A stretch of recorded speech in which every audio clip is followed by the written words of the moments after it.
வணக்கம் உறவுகளே! கதைகளின் இளவரசியிலிருந்து நான் உங்கள் ஏஎஸ். எல்லார் வாழ்க்கையிலும் அமைதியும், நிம்மதியும் கிடைக்கட்டும்னு நான் இறைவன வேண்டிக்கிறேன். இதுவரைக்கும் பார்ட் 10 வரைக்கும் பார்த்துட்ருந்தோம். இப்போ பார்ட் 11 பார்க்க போலாமா? இந்த கதையில ஜான் வந்து தன்னோட வாழ்க்கையில பிரதிவர்த்திக்கும் அவருக்கும் நடந்த உறவ பத்தி எப்போ அவங்களோட பிகினிங் ஸ்டேட் ஆரம்பிச்சது அவங்க உறவோடது அப்படிலாம் பேசிகிட்டு இருந்தாங்க. ஸோ அதுக்கப்புறம் என்ன நடந்துங்கிறத வாங்க கண்டினியூஸாக பார்க்கலாமா? அப்போது ஜான் ஜான் வந்து காலேஜ் ஃபைனல் இயர் படிச்சுட்டு இருந்தார். மெடிக்கல் படிச்சுட்டு இருந்தார். அதே சமயத்தில் அங்கேயே தான் ஜானை விட 2 வயசு கம்மி கல்யாணம் சந்துருவும் அவங்க 2 பேரும் பிஸ்னஸ் மேனேஜ்மெண்ட் படிச்சுக்கிட்டு இருந்தாங்க. அப்போது ஒரு நாள் எல்லோரும் பேசிகிட்டு இருக்கும்போது ஒரே ஹாஸ்டலில் தங்கிட்டு இருந்தாங்க. அப்போது 2 பேரும் பேசிகிட்டு இருந்தாங்க, நம்ம ஊருக்கு போகலாம் அப்படி. என்ன ஊருக்கு போகலாம் அப்படின்னு சொல்லி கேட்கும்போது தான், வர்த்தினியோட பிறந்தநாள் வருது, நாங்கள் அதனால ஊருக்கு போகலான்னு பிளான் பண்ணுறோம் அப்படின்னு சொல்லிட்டு தான். அந்த நேரத்தில் அவங்க அப்பாவும் வர்றாங்க. இதை நம்ம எப்படி கேட்குறது அப்பா கிட்ட, நம்மளும் எப்படி போகிறது அப்படின்னு, எப்படியாச்சும் போகணுமே அப்படின்னு சொல்லி யோசிச்சுட்டு இருந்தாங்க.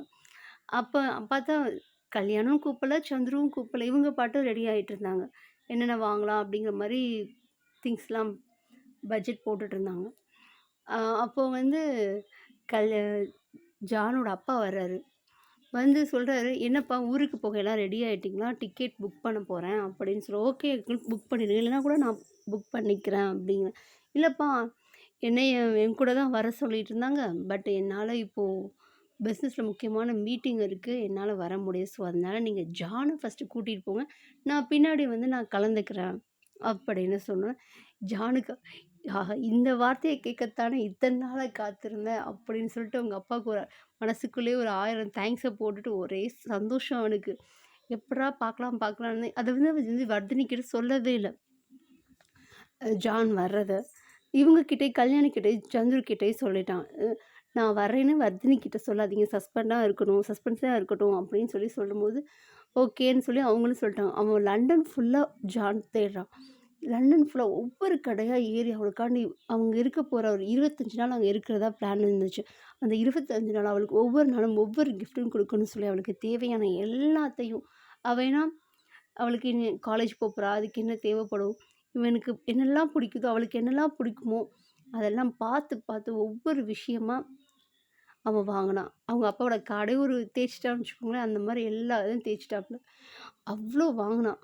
வாங்கி வாங்கி எல்லாம் பேக் பண்ணும்போது ஜான் பேக் பண்ணுறத பார்த்து கல்யாணும் சந்துரு, என்னடா அது இவ்வளோ கிஃப்ட்டு, நீ சும்மா இருடா, நானே 10 வருஷத்துக்கு அப்புறம் அவளை பார்க்க போகிறேன், சும்மா இருங்கடா, இவன் என்னடா இப்படி பண்ணுறான் அப்படின்னு சொல்லிட்டு அவங்க 2 பேரும் தலையில் கை வச்சுட்டு போயிட்டாங்க.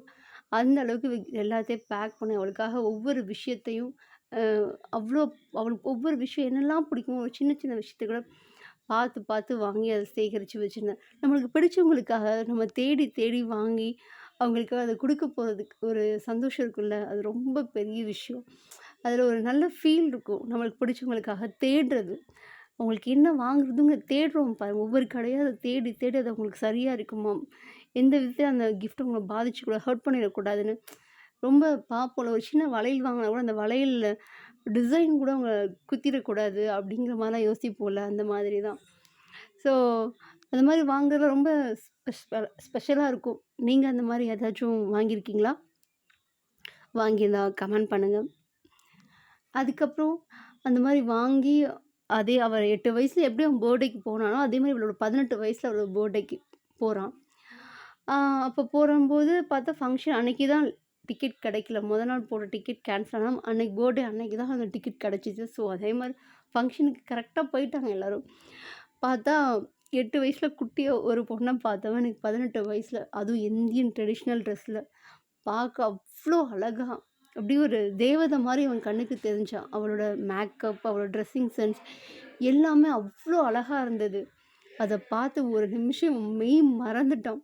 அந்த அளவுக்கு அவள் அவ்வளோ அழகாக இருந்தாள். பார்க்க பார்க்க 2 கண்ணும் பத்தலை எனக்கு.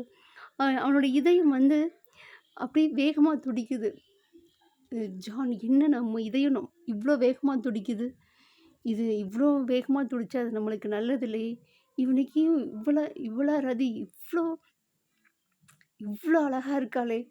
நம்ம பார்த்து அந்த குட்டி பொண்ணா அவ? ஐயோ! ஒண்ணும் புரியலையே! வெளியில தெரியுதோ? அப்படிங்கிற மாதிரி அவன் அவன் வழியிறது வெளியில தெரியுதுங்கிற மாரி அவன் ஃபீல் பண்றான். அவ்ளோ அவள பார்த்து அப்படியே பிரமிச்சு போயிருந்தான். அந்த அளவுக்கு அவ அவ்ளோ அழகா இருந்தா. அவளும் ஜான பார்க்குறான். பார்த்து அவங்க அண்ணா, சந்துரு எல்லாரையும் இன்வைட் பண்ணிட்டு அவளும் ஜான பார்க்குறா. ஜான பார்த்து அவ முகத்துல அதே ஃபீல். அவ்ளோ சந்தோஷம். ஜான் தெரியுது அவளுக்கு. ஆனா அவ்ளோ சந்தோஷம். அந் அவ்ளோ சிரிச்ச முகத்தோட, அவ்ளோ ஆனந்தமா, அவ கண்ல அவளுக்கும் ஜான் ஃபீல் பண்றான். அவளுக்கும் இவள பார்க்குறதுக்கு அவ்ளோ சந்தோஷப்படுறான். அவன் மேல எவ்ளோ அன்பு வச்சிருக்கான்னு அவனுக்கு பார்க்கும்போதே தெரியுது. அவனும் இவள பார்த்து வேகமா ஓடி வரா. ஓடி வந்துட்டு அவன் பக்கத்துல வந்து எதுக்காப்புல நிக்கிறான். இவன் அழகா அவனோட பேக்ல ஒரு ஒரு பை வச்சிருக்கான். அதுலேருந்து எடுத்து ஒரு ரோஸ் குடுத்தா. ஹாப்பி பர்த்டே அப்படின்னு சொல்லி குடுக்குறான். அத அவ அவ்ளோ ஹாப்பியா அத வாங்கிக்கிறா. இந்த இந்த ரோஸ் மட்டும் தானே என்னோட கிஃப்ட் அப்படின்னு கேட்குறா. ஆமா வேற என்ன குடுக்கணும்? அப்படின்னு சொல்லி எதார்த்தமா ஆனா அவனுக்கு வார்த்தை வரல அங்க. ஸ்ட்ரக் ஆகுது. அவள பார்த்துட்டு. ஏதோ ஒண்ணு சொல்ல ட்ரை பண்றான். ஆனா முடியல. அந்த இடத்துல ஸ்மைல் மட்டும் பண்ணி பண்ணி சமாளிக்கிறான். ஏன்னா அவனால பேச முடியல. அவ்ளோ பார்த்து அவன் நிஜமாவே ஃப்ளாட் ஆயிட்டான். அந்த அளவுக்கு ஜான். அவ்ளோ ஹாப்பியா அந்த ஃபங்ஷன் அங்க நடந்துட்டுருக்கு. ஜான் எல்லா ஆங்கிளையும் சுத்தி சுத்தி பார்க்குறான்.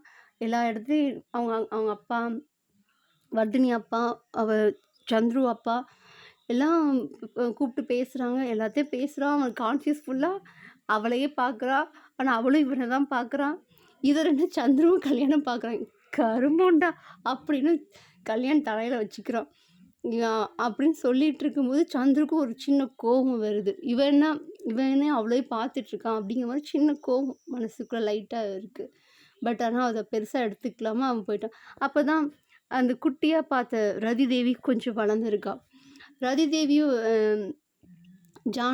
ஜான் கூட போய் அவ சைகையால அவ பேசுறா. அவளோட லாங்குவேஜ்ல அவ பேசுறா. அத பார்த்து ஜானு கூட அவளுக்கு ரிப்ளை பண்றான். அவங்களுக்குள்ள ஒரு நல்ல கனெக்ஷன், ஒரு நல்ல பாண்டிங் ஏற்படுது. அவன் ரதி தேவிக்கு வந்து கல்யாணம் பார்த்தாவே பயம். கல்யாணம் மிரட்டிட்டே இருப்பாப்ல. அதனால அவ கல்யாணம் பார்த்தா ஏன்னா கல்யாணம் வந்து சின்ன வயசுலேருந்து இங்க வீட்லயே இல்ல. அவ வந்து ஜான் கூட வெளியில தான் படிச்சது. வெளியில ஜெர்மனில தான் போய் படிச்சாரு. ஸோ அதனால அவங்களுக்குள்ள அவ்வளவா கனெக்ஷன் இல்ல.